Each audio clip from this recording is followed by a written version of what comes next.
Tyrrell P34, Marsh 240, Williams FW07D y 08D, Colombo 1175 y otros, monoplazas de 6 y 8 ruedas. Si bien en la industria automotriz ya desde 1903 un automóvil de la marca Pullman apareció como el primer auto con 6 ruedas y que posteriormente hubo muchos otros también, pero en lo que respecta al tema que nos ocupa, o sea, los grandes premios y la Fórmula 1, hubo monoplazas reales y falsos. Estos últimos fueron simples, toscos y groseros montajes fotográficos, como los que primero te voy a mostrar, que rozaron en su momento con lo cómico, pero que sin embargo solo han servido para crear confusión en la gente, como los siguientes ejemplos. El de estos dos Lotus, la Ferrari y el restante Copersucar Fittipaldi, que obviamente no son reales.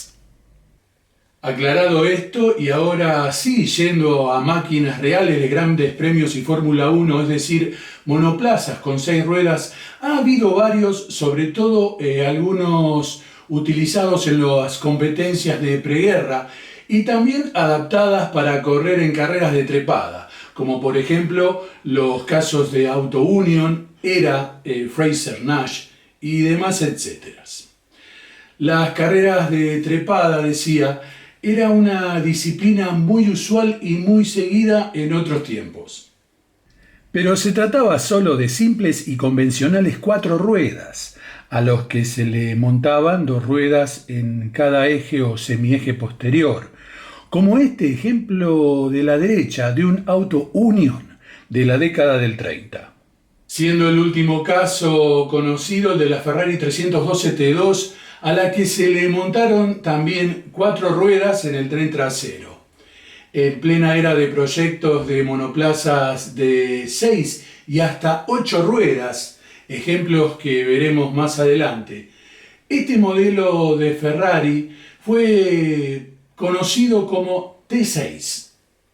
A mediados del mes de marzo de 1977, la Scuderia Maranello colocó en la pista de Fiorano y unos días después en Nardò, pista de la Fiat en el sur de Italia, un monoplaza que aún se lo recuerda como la Ferrari de 6 ruedas. En realidad, aquel monoplaza, aquí con Niki Lauda al volante, no tenía 6 semiejes, sino 4. Lo que sí tenía era 6 neumáticos, 4 de los cuales iban montados en el tren trasero, y se trataba de un chasis 312 T2, es decir, que en realidad se trataba de una gran llanta carcasa especialmente construida para recibir 2 neumáticos cada una, ambas el tren trasero y que giraban de forma conjunta. Por aquellas épocas, los neumáticos, los traseros, eran de muy grandes dimensiones. El límite reglamentario en la banda de rodamiento era enorme. Es así entonces que no es dificultoso para nadie el imaginar las enormes turbulencias aerodinámicas que generaban dichos muros de caucho cuando el monoplaza giraba en pista. También imagino que Mauro Forghieri, diseñador y jefe de equipo en ese tiempo de Ferrari, sabiendo de antemano, por supuesto, y desde ya que en un viraje exigente solo el 30 al 40% del ancho de la banda de rodamiento estaba en efectivo contacto con el suelo, siendo por eso que tuvo la iniciativa de probar la Ferrari con 4 neumáticos posteriores. Pero solo eso, pruebas. Fue Carlos Reutemann, el más capacitado probador de la época, quien pronosticó finalmente que este monoplaza no era viable, en contrapartida de la muy exitosa 312 T2 convencional. Ahora sí pasamos a casos concretos que realmente reflejan de forma genuina y real el principio de las 6 ruedas, y también 8. Veamos esta historia de forma cronológica. El primer antecedente proviene de América del Norte. El Clancy Special fue el primero en este rubro, el cual compitió en 2 ediciones de las 500 millas de Indianápolis, 1948 y 49 sin mayor suerte. Pat Clancy fue un conductor deportivo estadounidense que era dueño de una fábrica de camiones. Luego de la Segunda Guerra Mundial y junto a un grupo de personas que como él estaban relacionadas a la competición, tuvieron la idea de proyectar un monoplaza con 4 ruedas traseras con la idea de multiplicar el apoyo mecánico y así el aprovechamiento con la adaptación de un sistema de transmisión para tal efecto. Entonces, sobre la célula de un Curtiss Craft KK500G, llevaron adelante la aplicación de esta peculiar solución, dándole su nombre y la palabra Special. No le fue muy bien que digamos, ya que este monoplaza, a los mandos de Billy DeVore, debuta en las Indy 500 de 1948, clasificando 20º y terminando en la 12ª posición final, a varias vueltas del ganador, repitiendo el intento al año siguiente con Jackie Holmes al volante, clasificando 17º y abandonando antes de mitad de carrera. Si bien el monoplaza, y como se preveía, tenía un excelente apoyo mecánico que lo hacía ser muy veloz en las rectas, el problema se presentaba en las curvas, donde perdía mucho con respecto a sus rivales, que montaban las tradicionales 4 ruedas. Este monoplaza es hoy una venerable pieza de museo. El siguiente caso, o segundo ejemplo, es otro italiano y se trató de un proyecto que no se llegó a concretar y del cual aprovecharé para dar completos detalles, porque actualmente no abundan en la web, además de contarles que la primera vez que se publicó un detalle técnico sobre este monoplaza en internet, lo hice hace ya más de 25 años. El gran e histórico diseñador Gioacchino Colombo contaba con más de 70 años cuando durante el año 1975 su genial lápiz realizó los trazos de un proyecto de monoplaza denominado 1175, que contaba con la singular arquitectura de poseer 8 ruedas. Las ventajas e ideas que tuvo Colombo al querer diseñar un monoplaza de este tipo partían de la base que 2 ejes distantes con 4 ruedas pequeñas cada uno podían mejorar la maniobrabilidad, aumentar positivamente la seguridad en caso de un problema en alguno de los neumáticos y sobre todo modificar las condiciones aerodinámicas alterando el flujo de aire para mejorarlo, puesto que una mejora del coeficiente aerodinámico por aquellas épocas solo se obtenía achicando el tamaño de las ruedas. Como contemporáneamente iba a llevar a la práctica en su sector delantero un año después la gente de Tyrrell, con este célebre P34 de 6 ruedas, del cual me ocuparé dentro de un momento.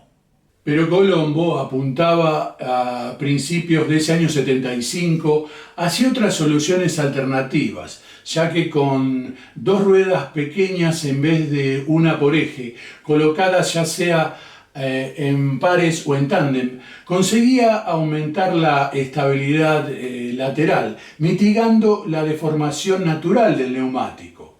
Además que en todos los casos, más de 4 ruedas representaban un incremento de la seguridad y la resistencia a las roturas.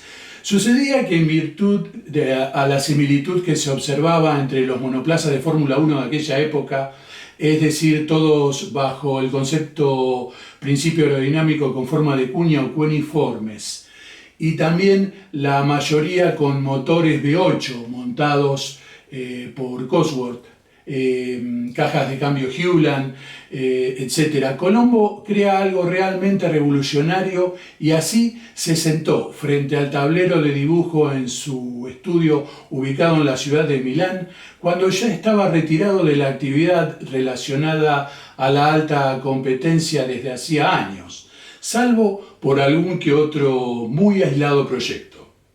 El chasis era tubular con celdas de sección redonda en titanio. El bastidor principal terminaba a la altura del respaldo del conductor y detrás se hallaba una estructura auxiliar que encerraba el motor y que iba atornillado al interior.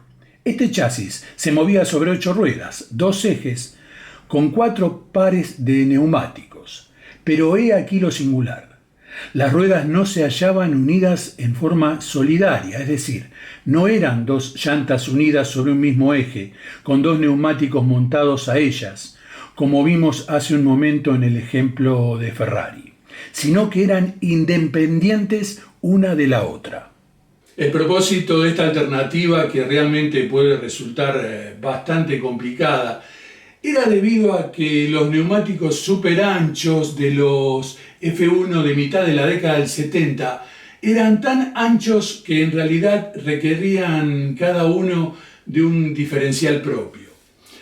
Especialmente en curvas muy cerradas, porque ocurría que en un viraje estrecho, la parte externa de cada rueda describía un trayecto considerablemente mayor que la parte interna de la banda de rodamiento.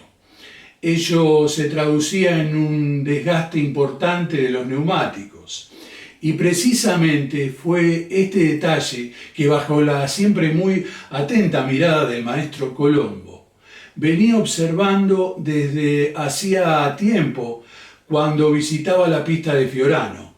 Y esto fue lo que le inspiró la idea de 2 pares de ruedas más angostas, imaginando en su diseño del P1175 ruedas traseras de 8 pulgadas de ancho, 20 centímetros, y 26 pulgadas de diámetro, 65 centímetros, con llantas de 13 pulgadas, 35 centímetros.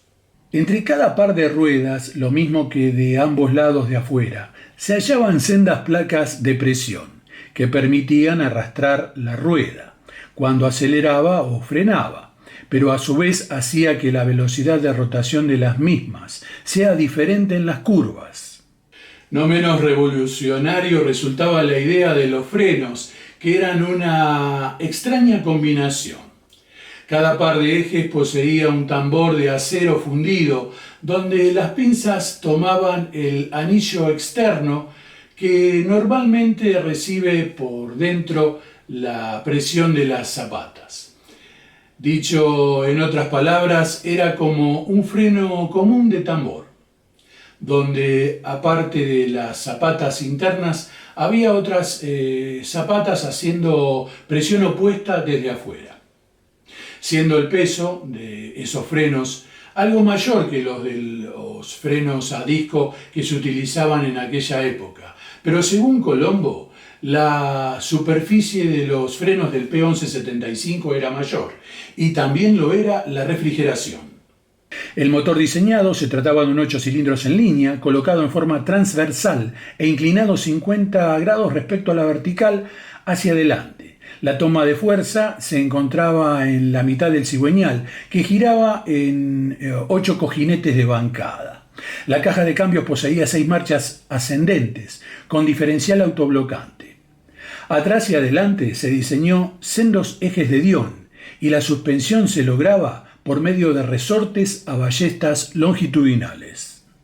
Pero había algo más curioso y relacionado a 4 de sus 8 ruedas, y era que el P1175 aprovechaba el carburante no combustionado en el motor para combinarlo con el aire que se utilizaba para el enfriamiento del habitáculo, de tal forma que se conducían los gases a una tobera y los encendía para obtener así un chorro de fluido adicional que era dirigido hacia atrás y hacia arriba, a fin de obtener una presión complementaria sobre el eje propulsor y además un impulso hacia adelante. Ocurre que en los motores de competición se trabajaba con un gran exceso de combustible, relación de mezcla 12:1 y más. Y alrededor del 20% del carburante inyectado salía por el escape sin haber sido combustionado. Mezclando estos restos de hidrocarburos, no oxidados con el oxígeno del aire, se obtenía una mezcla que combustionaba fácilmente. La idea de utilizar el chorro de fluido para aumentar el apoyo mecánico era excelente, porque así se evitaba el gran alerón trasero, como tenían también los 6 ruedas que veremos a continuación, que devoraba muchos HP y kilómetros a velocidades altas. Este fue a grandes rasgos el proyecto de su Fórmula 1 de 8 ruedas. Gioacchino Colombo, que deja de existir en 1987 a la edad de 84 años. Lamentablemente por su edad o por cuestiones que solo él sabría, este singular P1175 nunca pasó a la fase de materialización. El siguiente caso, el tercero de esta saga cronológica, fue el más famoso y el más exitoso.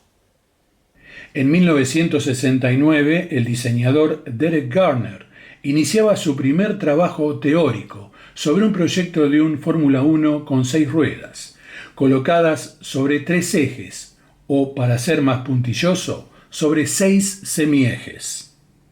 En 1970 discutió por primera vez el tema con Ken Tyrrell, quien en esa oportunidad se mostró bastante escéptico. La discusión resucitó a mediados del 74, sin que se definiera todavía nada.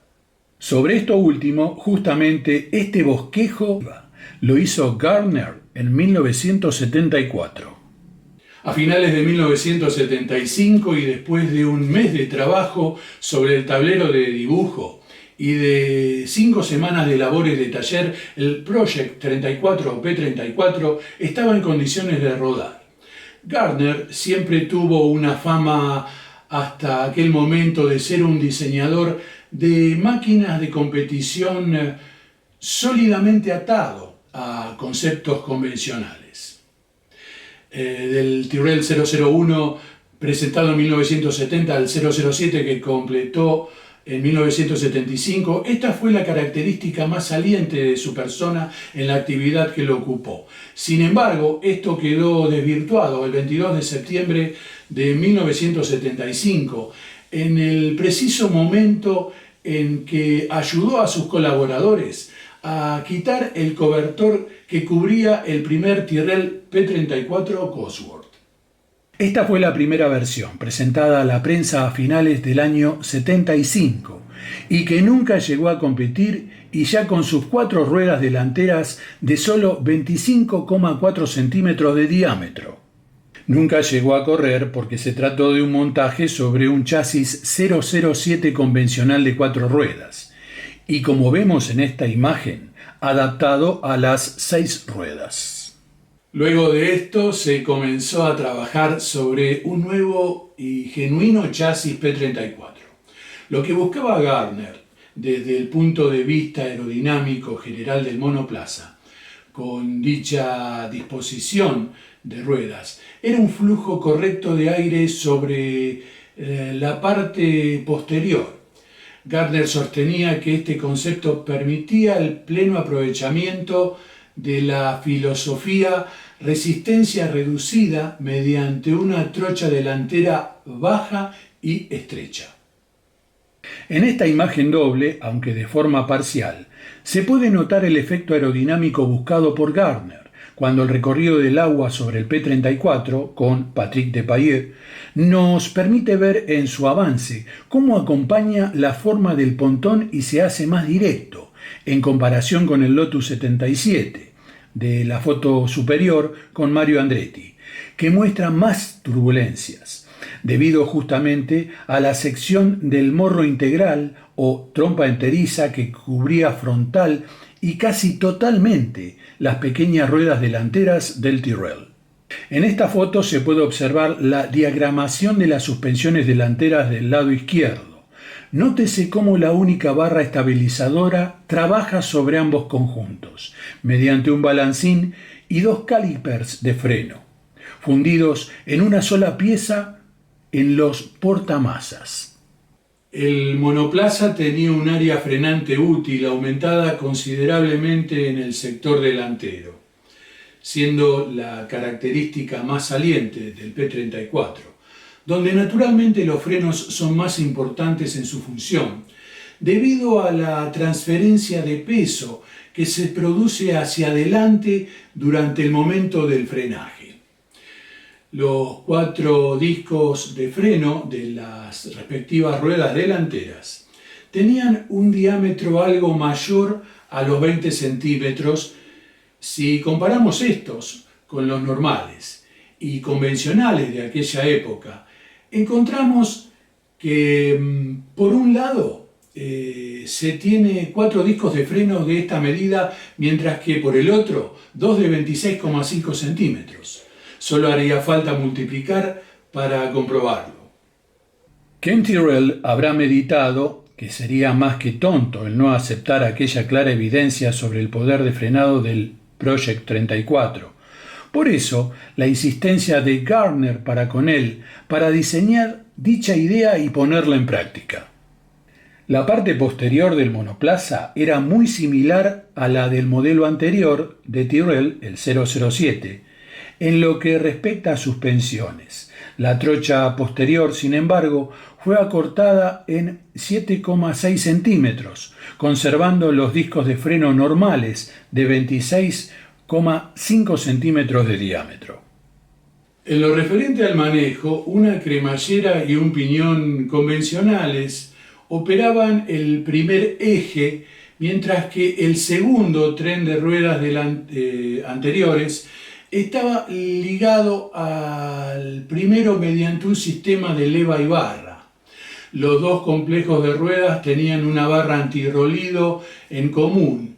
Los brazos de suspensión eran idénticos, así también los amortiguadores marca Koni y los resortes helicoidales, que fueron construidos especialmente junto también a los neumáticos especiales proporcionados por Goodyear. Con Ronnie Peterson en el habitáculo, obsérvese la disposición del tren delantero, donde se notan sobre el chasis, en la parte inferior derecha, los 2 topes de caucho reforzado, destinados a fijar el carenado. Más atrás, la barra antirrolido, que pasa por encima del monocasco, y el doble arco de seguridad de la barra antivuelco delantera del habitáculo. Evidentemente, la desventaja del conjunto residía en el factor peso, porque pesaba aproximadamente 20 kilogramos más que un tren delantero convencional. La geometría de las suspensiones fue proyectada de manera que disminuyera en grado máximo el esfuerzo al conducirlo. Otro gran aspecto que mostraba el particular modelo de Tyrrell era sobre el tema seguridad que presentaba tal disposición, dado que si uno de los neumáticos delanteros sufría una pinchadura, no representaba en absoluto ningún riesgo.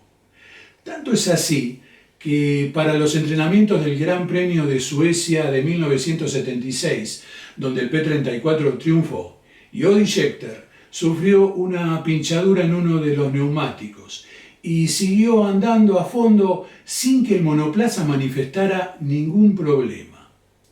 A tal punto se dio esto que el sudafricano no se percató de este vaya detalle hasta que estuvo detenido en boxes.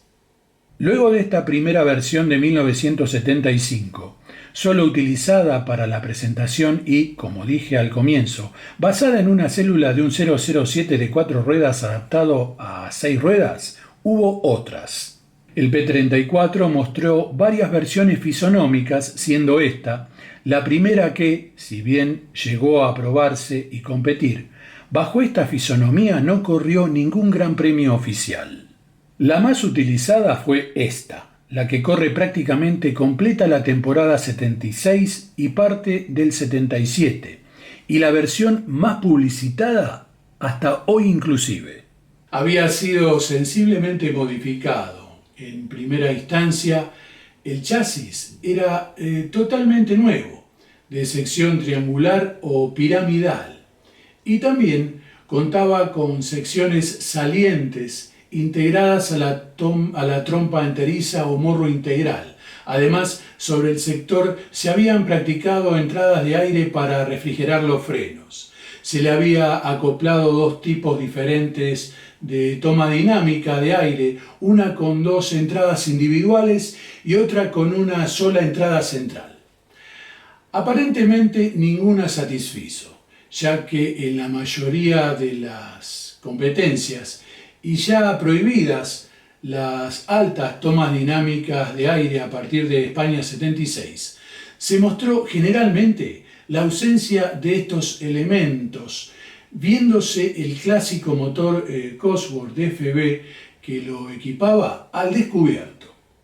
Esta última versión, como las anteriores entre sí, tuvo cambios que en algunos casos fueron importantes, pero esta, que compitió hasta el final de 1977, fue la que recibió más mejoras y optimizaciones internas, redistribución de radiadores de aceite, suspensión trasera, etc., a pesar de los cambios que se notaron exteriormente, pero siempre menores obviamente, ya que no dejaba de ser una evolución de las anteriores.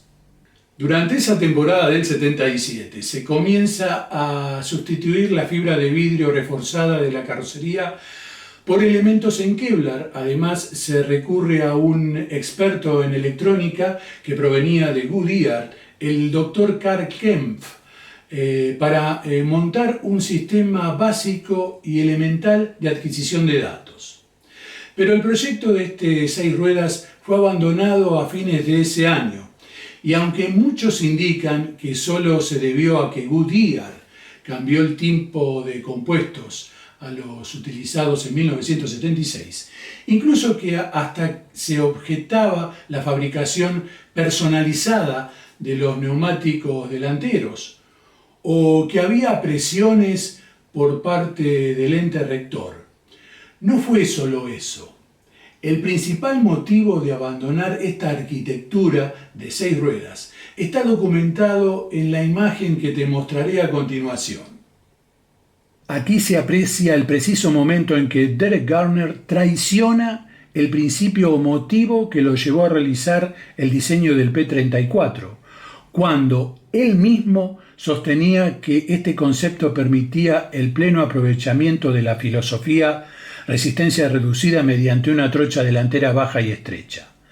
Las fotos documentan un ensanchamiento de la trocha en uno de los monoplazas presentes en el Gran Premio de Francia de 1977 en Dijon-Prenois, observándose dicho ensanchamiento de trocha en el monoplaza de Depailler, foto de la derecha, no así en el monoplaza de Peterson, foto de la izquierda. Además, cambia la posición de los radiadores complementarios, desde los flancos a la parte delantera. Este fue el principio del final para este modelo. Es así que la decisión de suplantar esta arquitectura de 6 ruedas por una convencional de 4 ya estaba tomada. Aunque vuelvo a aclarar que una causa para no seguir con este proyecto fueron también, y alternativamente, las prestaciones y exigencias que se venían requiriendo de los neumáticos y que Goodyear no estaba dispuesta a realizar.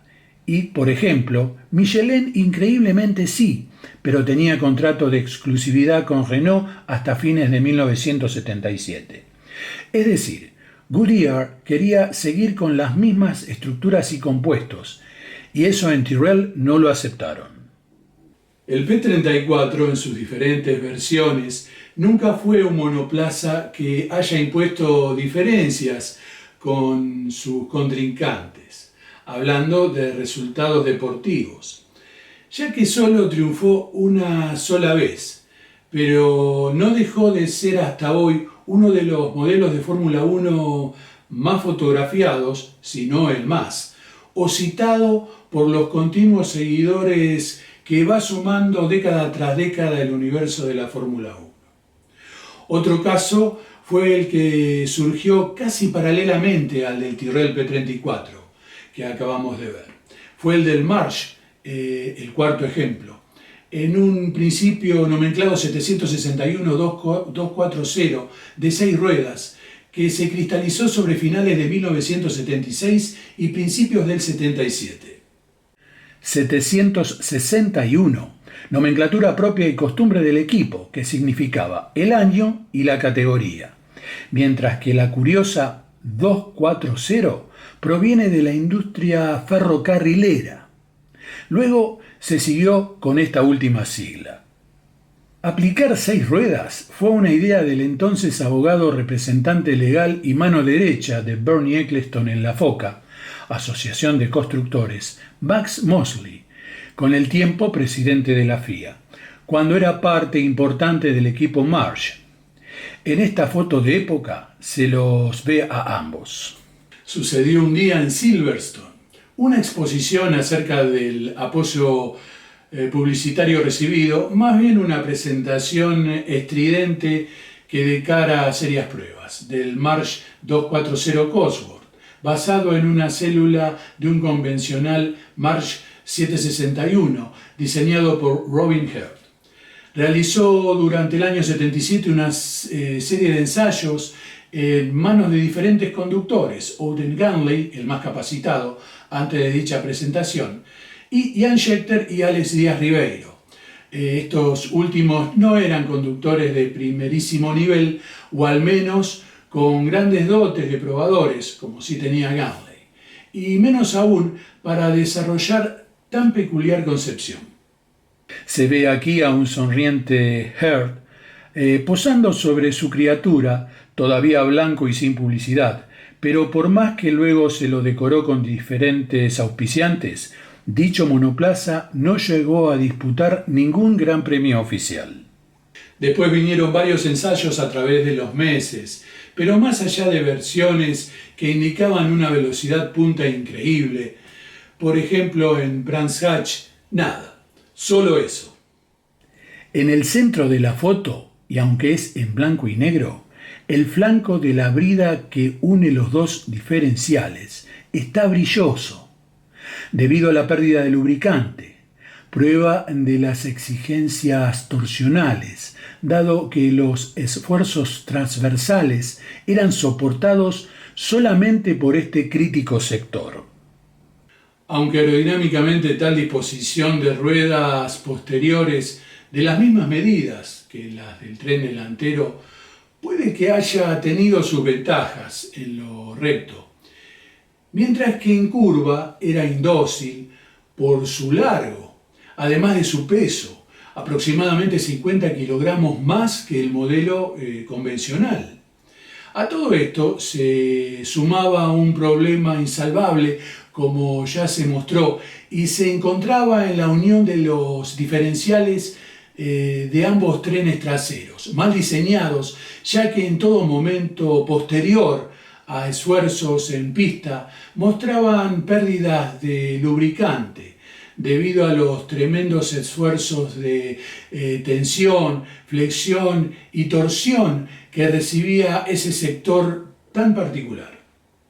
Esto se solucionó cuando sobre una célula de un convencional Marsh 771 se reforzó este sector, pero dicho monoplaza ya estaba corriendo carreras de trepada en Gran Bretaña, tiempo después, y ya cuando se había cancelado toda posibilidad de que pudiera competir este Marsh de 6 ruedas en alguna competencia oficial en la Fórmula 1. Antes de que se prohíba la aplicación de más de 2 ruedas por tren delantero y trasero, apareció el Williams FW07D y FW08D Cosworth, el quinto y último caso a citar. Este proyecto de la gente de Frank había sido el, digamos, más serio de los conocidos en la Fórmula 1 en lo referente a un monoplaza con una arquitectura de 6 ruedas y con posibilidades reales de dominar. Patrick Head, un tipo muy inteligente en lo que a diseño se refiere, había comenzado a trabajar en dicho emprendimiento aproximadamente al mismo tiempo que el equipo había logrado su primer campeonato en 1980, tanto en conductores como en constructores. Si para nadie fue novedad que en aquella época, principios de la década del 80, la Fórmula 1 paulatinamente se iba volcando hacia el motor turbo, tampoco pasó desapercibido para Giet.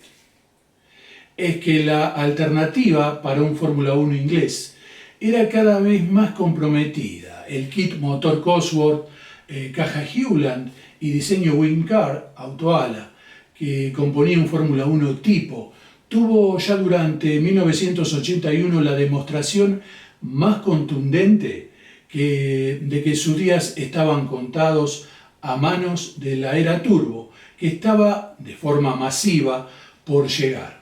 Y como la posibilidad de lograr un impulsor competitivo de esas características por el lado británico era remota, entonces otro era el camino a seguir.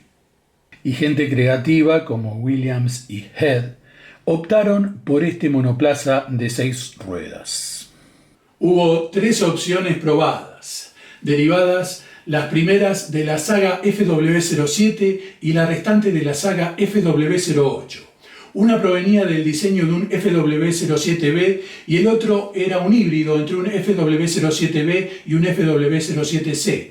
Luego llegó el turno de un FW08 canibalizado, con partes de un FW08B. Hasta aquí todos estos últimos modelos convencionales de 4 ruedas.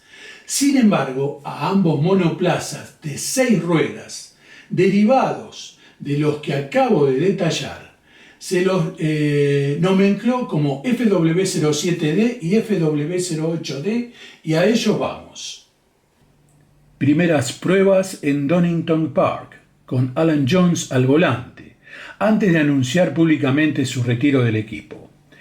Corrían ya algunos días de noviembre del 81 cuando el Williams de 6 ruedas vio la luz por primera vez. Lo cierto es que no hubo registro de mención, como era lógico, pero sí una labor constante y sin mayores problemas. La primera versión de este monoplaza presentaba un tándem de 6 neumáticos de similares dimensiones, de 13 pulgadas, y no de 15 como utilizaban los Williams convencionales. Sin embargo, el híbrido posterior de esta imagen utilizaría las de 15 pulgadas posteriores. Además de una sección frontal extremadamente reducida que se traducía en menos resistencia aerodinámica al avance y por consiguiente mayor velocidad final. Ofrecía además de estos beneficios la posibilidad de 2 conductos Venturi en sus pontones laterales de dimensiones notablemente superiores en relación a cualquier Fórmula 1 de la época. Veremos unos gráficos que muestran las diferencias entre el Williams convencional y el de 6 ruedas. A la derecha el 4 ruedas convencional y a la izquierda el 6 ruedas. El corte de los pontones llega hasta la parte final del monoplaza y la sección B es más ancha que la A. La confrontación entre ambos modelos permite advertir la ganancia en penetración aerodinámica que se lograba con el 6 ruedas. 1. El puesto de conducción del 6 ruedas estaba ubicado más hacia adelante respecto al convencional de 4 ruedas.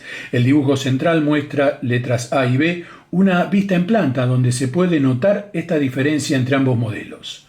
2. También el depósito de carburante central fue notablemente avanzado. 3. La reducción de la distancia entre ejes se obtuvo principalmente mediante la eliminación del suplemento entre motor y caja. 4. En el 6 ruedas el depósito de aceite está ubicado sobre la caja de velocidades. 5. El Williams 6 ruedas tenía 2 diferenciales. 6. El gran hándicap de las voluminosas ruedas traseras que propicia la creación de turbulencias nocivas para el conjunto y para mejorar el comportamiento aerodinámico fue salvado con la colocación de deflectores en el monoplaza convencional de 4 ruedas, no haciendo mayor falta en el de 6 ruedas, ya que al colocar dicho deflector también afectaba el desplazamiento inferior de los flujos de aire, Así, con las 4 ruedas motrices de reducidas dimensiones y que estaban completamente afuera de la carrocería, no interferían con la sección de los laterales Venturi, que además eran más grandes. La carlinga superior y los flancos del 6 ruedas, letra B, habían sido aumentados en relación al monoplaza convencional, letra A. Por último, la distancia entre ejes, si tomamos el primer eje trasero del 6 ruedas, es levemente menor que en el 4 ruedas, pero esto se revierte por mucho si tomamos la distancia del último eje del 6 ruedas. Esta vez con Keijo Rosberg al volante, ya sobre bien a principios de 1982, vista de planta trasera, en donde se observa claramente el mayor carenado trasero.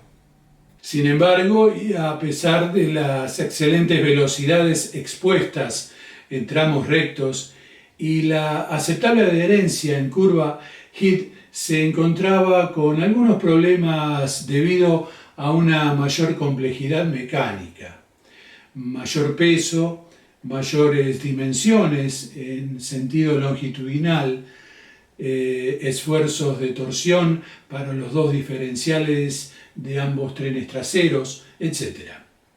Pero estaba confiado en su solución. Se puede observar sin los neumáticos, no en detalle por el carenado que lo cubría, los ejes traseros que dejan ver sus discos de freno en los portamasas y parte de la suspensión del último tren. El depósito de aceite aparece inmediatamente después de los inyectores del motor y su carga es exterior, última versión derivada de la saga FW07.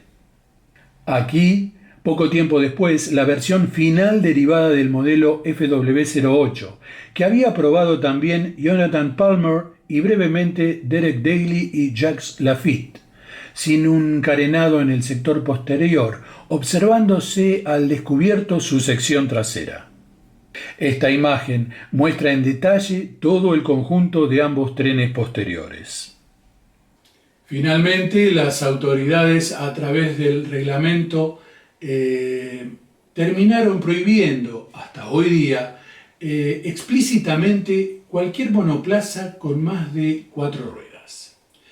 Pero esto demostró una vez más la inventiva y la capacidad de los artesanos británicos, que generalmente fueron líderes en innovaciones y que con ejemplos como estos le dieron carácter a la mejor categoría del automovilismo del mundo.